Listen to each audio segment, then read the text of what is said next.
Hey guys, I'm going to show you how to fix if you're facing Facebook login problem. If you're having trouble logging into your Facebook account, so here are several fixes you can try.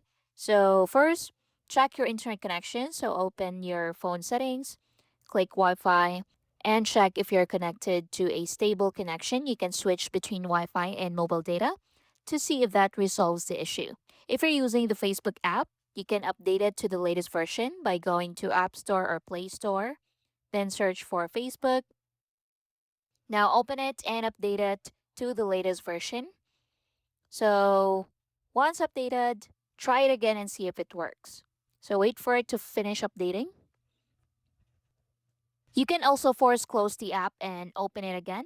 So swipe it up and swipe it away and reopen it and see if that works.